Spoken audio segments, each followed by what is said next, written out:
let's take it from the top, all right? I already gave you guys the gist about the new rules that came with the title of head of house. It's on my previous video. If you haven't seen it yet, watch it right after this video, right? But we're going to take it from the custodian lock-in that happened afterwards. So there was a custodian lock-in. I'm going to give you the details about that. There was the immunity challenge as well, which is quite interesting, by the way. So I'm going to give you the details about that as well. And then there was the live nomination process that came with an announcement from Ebuka and Big Brother, yes, but it wasn't like there was an actual nomination per se, all right? So I'm going to give you guys the details of all of these events as they unfolded this evening, all right?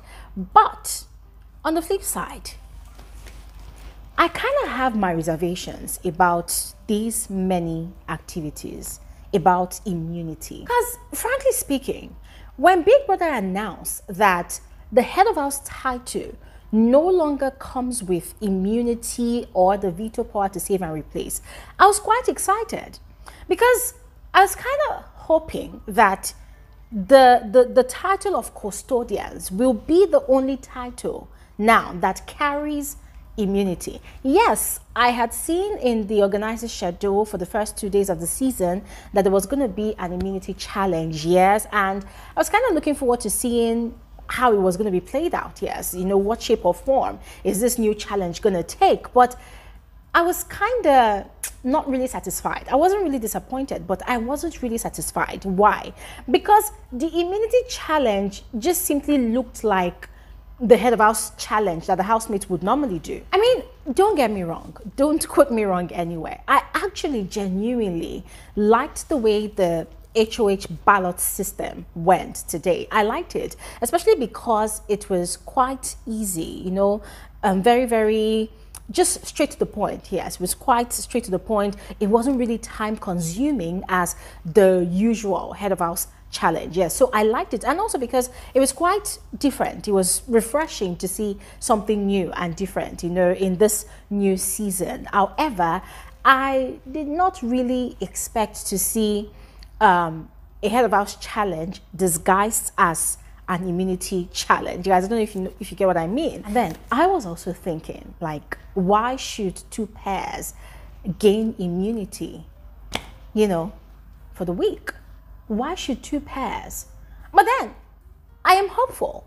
I'm hopeful because I cannot wait to see the content of the box that the custodians selected during the custodian lock-in process. All right, now we're going to get right into this video. I'm going to give you the details of every single event, you know, as they unfolded this evening. All right, but before we do so, hi, you're especially welcome back to my YouTube channel. My name is Gloria Elijah. This is Frankly Speaking with Gloria Elijah, and I am the girl with the tea. For those of you that are newly subscribed, you're especially welcome. Thank you so much for choosing to subscribe to become a part of this community. For those of you that are yet to subscribe, you totally need to do so, right? If you don't know how to do it, just do exactly what you see on your screen. And also, please ensure to turn on your post notification bell to always receive a lot of my videos whenever I upload a new one, all right? Now, quickly, let's dive right into it. If you all recall, yesterday, after the first custodian challenge that was won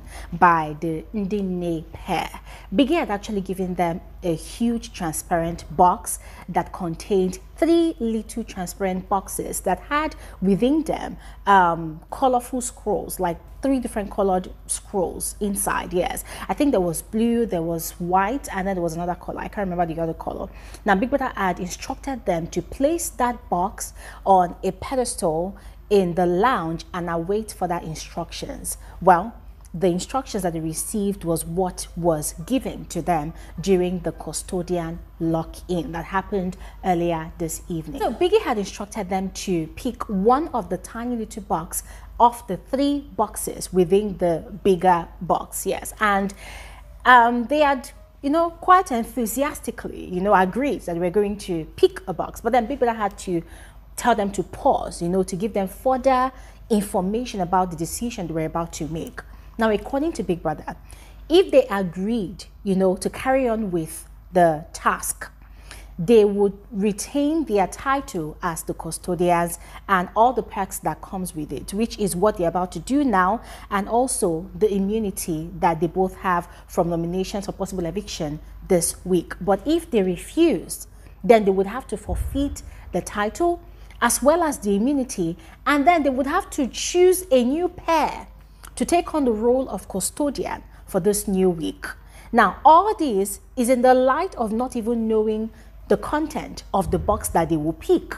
So it could go either ways. It could go the good way, it could go the bad way. Ladies and gentlemen, we don't know. Big Brother did not give them any information about that. According to Big Brother, in due time, the content of the box will be revealed.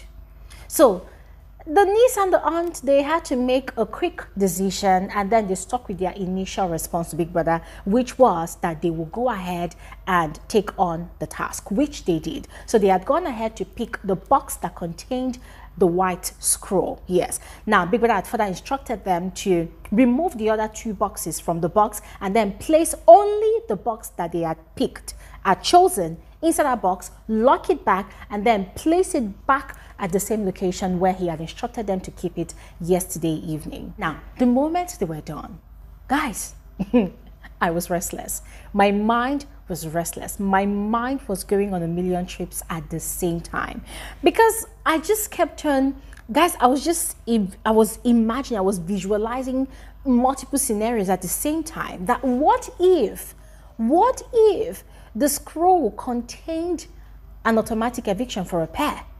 What if, guys, I don't know, but that was the only thing that was just like a given in my head. What if it contained automatic eviction, or probably contained immunity for a pair for another week? Guys, what are your thoughts? What do you think? What are you speculating in your head? Let me know in the comment section below. Now, after that, moments later, the housemates were summoned into the arena for their immunity challenge. And ladies and gentlemen, that challenge was quite entertaining. It was so entertaining. The challenge looked quite easy, but ladies and gentlemen, if you looked closely, it was a challenge of patience, balance, and smartness. And I am including smartness because a lot of the pairs tonight were not particularly smart, yes, about how they played the game. And I'll explain. The pairs were to first make their way through a slim plank, you know, one after the other. Then they will go through, I think, about 6 or 8 tires, yes. And then they will pick a ball, go through the same route, and then give it to their partner to place into an empty basket, and then they will switch positions, and then their partner will take up the task of doing the same thing over and over again, all in 3 minutes, yes. So at the end of it all, the pair with the highest number of balls will win the immunity challenge for the week, yes. And so they started. So first, Wani x Handy ended up getting 5 balls into their basket, and then there was Flourish. Flourish got 5 balls into their basket.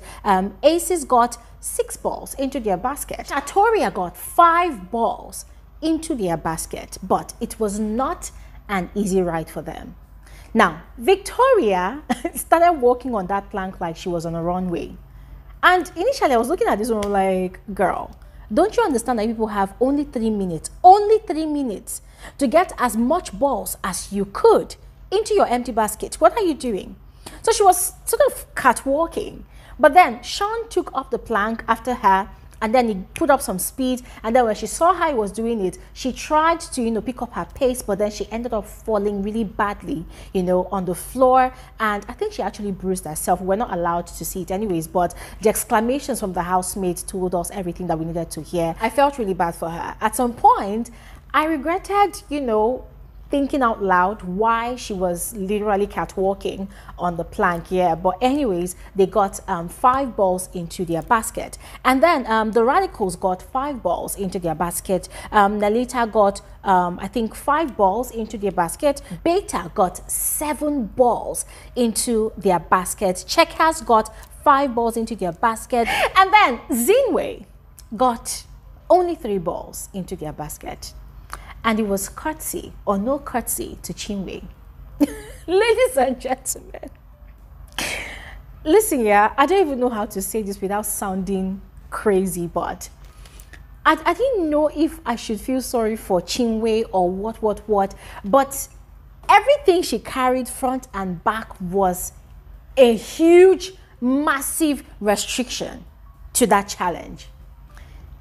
Her body was a lot for her. It was like she had so much, she had so much, too many load upon her to execute that task to perfection.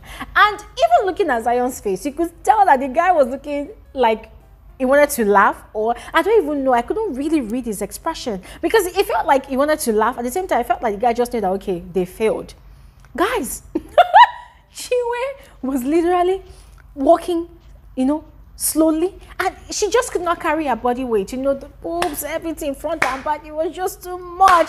I mean, it's ladies and gentlemen, it was just massive. And apologies that I laughed too, but I just could not help but laugh, because in a way I was kind of expecting her to be shouting, oh baby help me, because she's always calling on Zion, you know, to do things. So guys, oh my god, it was just so hilarious. In a way it was also entertaining, but also I was deeply concerned for that pair, because ladies and gentlemen, if it happens that they are going to stay longer in the game, a lot more challenges, a lot more tasks will come that will require physical strength, speed and agility, even balance as well. So it made me wonder if at all they will ever win any task together. And that is if Big Brother does not shuffle or reshuffle the whole house. I mean, guys, what are your thoughts? Let me know in the comment section below as we continue to the next pair. Yes, so Strees even did worse, because these people, guys, with all of their stees and rees, they were just walking lazily along the plank, and they ended up having only 4 balls in their basket. And I was quite disappointed, very disappointed, because when I listen to these two people talk, they are very strategic with their conversations. Yes, their eyes are open, their guards are up, you know, but when they were in the arena, you know, taking up that challenge, it was just very annoying, very annoying, the way they were handling it, you know, so like a destic. It was just very annoying. Anyways, Double K got 5 balls into their basket. By the way, twins got 5 balls into their basket, and then Tammy got 4 balls. Now, by virtue of their immunity already, the custodian winners, or the custodians, that's Ndi Nne, were not permitted to play this particular game. And so at the end of the day, just as you probably must have guessed, Beta emerged the winners of the immunity challenge. And then on to the live nomination process. As I mentioned before, there was no nominations. Evicted had announced that it was up to us, the viewers, to nominate the pairs that we would love to see in the house continuing in the game. And from our votes, yes, the bottom 4 pairs, it is from the bottom 4 pairs. And from our votes, it is from the bottom 4 pairs that the eviction will take place. Ladies and gentlemen, let's also have it at the back of our mind that there is still that scroll in the custodian's box that is yet to be read. So there's a lot of mystery surrounding this week's eviction, and I'm quite excited about it. I don't know about you, but I would love to hear your thoughts in the comment section below. So please go ahead and share, and I'll see you guys on another episode of Frankly Speaking with Bbnaija. Thanks for watching, and have an amazing evening. Bye.